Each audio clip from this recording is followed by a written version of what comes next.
ಆಯ್ತಲ್ಲ, ನಾಳೆ 11ನೇ ತಾರೀಕಿಗೆ ಒಲಿಂಪಿಕ್ಸ್ ಮುಗೀತು. ಎಲ್ಲ ನೋಡಿದ್ರಿ, ನೀರಜ್ ಚೋಪ್ರಾ, ಮನು ಭಾಕರ್, ವಿನೀಶ್ ಫೋಗಟ್, ಹಾಕಿ ಟೀಮ್ ಎಲ್ಲಾರ್ಗು ಚಪ್ಪಾಳೆ ಹೊಡೆದ್ರಿ. 5 ಮೆಡಲ್ ತಗೊಂಡಿದೀವಿ ನಾವು ಇಂಡಿಯನ್ಸ್ ಅಂತ ಪೋಸ್ಟ್ ಹಾಕಿದ್ದೇನು, ಚಪ್ಪಾಳೆ ಹೊಡೆದಿದ್ದೇನು, ಎಲ್ಲ ಆಯ್ತಲ್ಲ, ಮುಗೀತು. ಈ ಕ್ರಿಕೆಟ್ ದೇವ್ರು ಅನ್ಕೊಂಡಿರೋ ಈ ಮಹಾನ್ ದೇಶದಲ್ಲಿ ಒಲಿಂಪಿಕ್ಸ್ 5 ಮೆಡಲ್ ಬಂದಿರೋದು 500 ಮೆಡಲ್ಗೆ ಸಮ ಕಣ್ರಿ. ಯಾಕೆ ಗೊತ್ತಾ? ಇದೆಲ್ಲ ನೋಡಿದ್ರಲ್ಲ, ಇನ್ಸ್ಪೈರ್ ಆದ್ರಲ್ಲಪ್ಪ. ನೀರಜ್ ಚೋಪ್ರಾ ಇಂದ, ಮನು ಭಾಕರ್ ಇಂದ, ವಿನೀಶ್ ಫೋಗಟ್ ಇಂದ, ಹಾಕಿ ಟೀಮ್ ಇಂದ ಇನ್ಸ್ಪೈರ್ ಆದ್ರಲ್ಲ. ಕಳ್ಸಿ ನಿಮ್ ಮಕ್ಳನ್ನ ನಾಳೆಯಿಂದ ಜಾವ್ಲಿನ್ ಎಸೆಯಕ್ ಕಳ್ಸಿ, ಕುಸ್ತಿ ಆಡಕ್ ಕಳ್ಸಿ, ಹಾಕಿ ಆಡಕ್ ಕಳ್ಸಿ. ನಿಮ್ ಮಕ್ಳು ಸಾಫ್ಟ್ವೇರ್ ಇಂಜಿನಿಯರು, ಡಾಕ್ಟ್ರು, ಅಡ್ವೊಕೇಟು, ಎಲ್ಲ ಬಿಸ್ನೆಸ್ ಮನ್ ಎಲ್ಲ ಆಗ್ಬೇಕು. ಪಕ್ಕದ ಮನೆಯಲ್ಲಿ ನೀರಜ್ ಚೋಪ್ರಾ.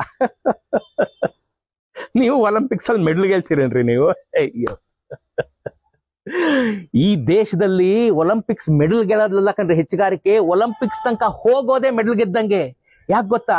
ಹುಟ್ಟಿದಾಗ್ಲಿಂದ ನಾನು ಹಾಕಿ ಆಡಕ್ ಹೋಗ್ತೀನಿ, ಮನೇಲಿ ಸುಮ್ನೆ ಇರ್ತಾರ, 4 ಬಿಡ್ತಾರೆ, ಹೋಗ್ ಓದ್ಕೊ ಹೋಗು ಅಂತಾರೆ.